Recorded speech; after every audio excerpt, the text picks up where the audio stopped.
saya akan menguber mengenai PSBB ya. PSBB itu adalah pembatasan sosial berskala besar. Gubernur DKI Anies Baswedan mengatakan akan memberlakukan lagi PSBB secara ketat, secara total per 14 September ini. Tiba-tiba ada suara dari politisi yang mengatakan gara-gara memutuskan secara sepihak PSBB di Jakarta, sudah saatnya Anies Baswedan dinonaktifkan. Gimana perkaranya ya? Coba kita lihat. Nonaktif sama pecat sama nggak ya? Nonaktif itu bisa diaktifkan kembali. Tapi kalau dipecat nggak ya? Tapi kita lihat konteksnya nonaktif atau pecat. Berlakukan PSBB secara sepihak. Waketum Gerindra. Titik 2, Anies sudah layak dinonaktifkan. Luar biasa ya. Gerindra, partai politik yang mendukung Anies waktu pemilihan kemarin. Gubernur DKI Jakarta Anies Baswedan kembali memutuskan PSBB total karena keadaan COVID-19 yang semakin membahayakan di wilayah Jakarta. Sehingga menurut Anies, pemberlakuan kembali PSBB tersebut sudah seharusnya dilakukan untuk menekan penyebaran COVID-19.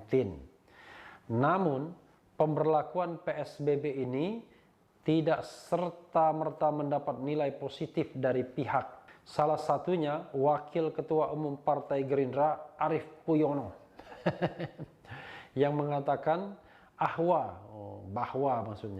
bahwa Anies layak dinonaktifkan. Kalau dinonaktifkan kok layak? Karena memberlakukan PSBB tanpa sepengetahuan pemerintah pusat. Dalam hal ini Presiden Joko Widodo. Dia nggak paham juga ini kayaknya. Puyono menilai Anies telah melanggar Undang-Undang Nomor 6 Tahun 2018 tentang kekarantinaan kesehatan dengan mengumumkan pembatasan sosial berskala besar (PSBB).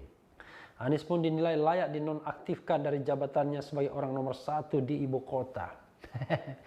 Dinonaktifkan kok layak ya. Anies sudah layak dinonaktifkan karena penetapan PSBB wilayah tidak bisa tanpa sepengetahuan pemerintah pusat, dalam hal ini Presiden Jokowi, tegasnya dalam keterangan pers yang diterima Kamis 10 September 2020. Menurutnya, dampak pengumuman Anies secara sepihak lebih berbahaya karena dapat menyebabkan ketakutan yang luas di tengah masyarakat.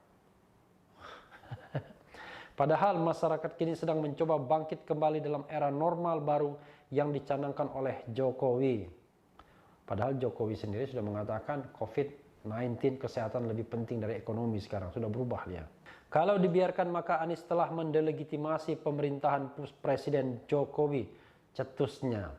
Karena itu menurutnya dia, ya, Ketua Umum Partai Gerindra Prabowo Subianto perlu segera menghadap Presiden Jokowi untuk meminta penonaktifan Anies. Apa hubungannya sama Prabowo?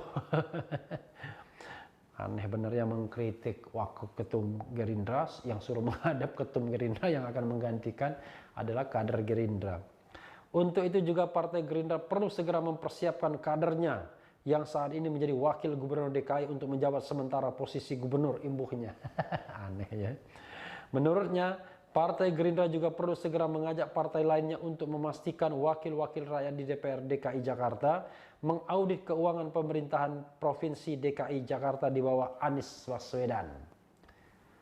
Semua pengeluaran Pemprov harus diaudit agar rakyat tahu kemana saja pengeluaran Pemprov dan Anies Baswedan selama ini, ujarnya. Ini nggak ngerti ya, yang namanya audit itu kan BPK. Audit eksternal, audit internal BPKP. Sebelumnya, Anies memutuskan untuk menarik rem darurat dan kembali menerapkan PSBB total sebagaimana awal pandemi COVID-19 lalu. Akibatnya, aktivitas perkantoran di Jakarta mulai 14 September 2020 akan dilakukan dari rumah. Hanya akan ada 11 bidang esensial akan beroperasi. Adapun alasan Anies mengambil kebijakan ini karena penyebaran COVID-19 di Jakarta yang kian meluas, namun tidak mampu diimbangi dengan fasilitas kesehatan yang memadai. Anies mengklaim bahwa keputusan sudah sesuai dengan arahan Presiden Jokowi tentang pengendalian kesehatan menjadi prioritas utama ketika akan melakukan pemulihan ekonomi di situasi COVID-19 sekarang ini. Yang kata Said Didu berubah, tidak konsisten. Awalnya ekonomi first, sekarang penanganan COVID-19 first. Ya baguslah. Presiden menyatakan dengan tegas bahwa jangan restart ekonomi sebelum kesehatan terkendali. Beliau meletakkan kesehatan sebagai prioritas utama. Dengan melihat kedaruratan ini, tidak ada banyak pilihan bagi Jakarta kecuali untuk menarik rem darurat segera mungkin, ujar Anies kepada wartawan di Balai Kota. Ya, sobat daerah sekalian, kadang-kadang kita harus belajar juga konsep hukum tata negara yang benar. Jangan sampai kemudian gubernur, bupati, wali kota itu diperlakukan seperti bawahannya seorang presiden, bahkan bawahannya seorang menteri. Tidak begitu. Memang kita mengenal yang namanya nasional ya dan subnasional. Jadi birokrasi nasional dipimpin oleh presiden, birokrasi subnasional dipimpin oleh gubernur level provinsi, dan kemudian bupati wali kota level kabupaten kota. Tapi kendati ada hierarki, yang jelas bupati, wali kota, gubernur bukan bawahan presiden. Jadi presiden tidak bisa memberhentikan sekonyong-konyong atau sewaktu-waktu. Sama halnya presiden tidak bisa memberhentikan ketua DPRD, atau presiden tidak bisa memberhentikan ketua DPR ya, atau anggota DPR, kecuali atas prosedur yang memang sudah dilaksanakan dan beliau menandatangani sebagai kepala negara. Jadi cuma formalitas saja, bukan sebab utama.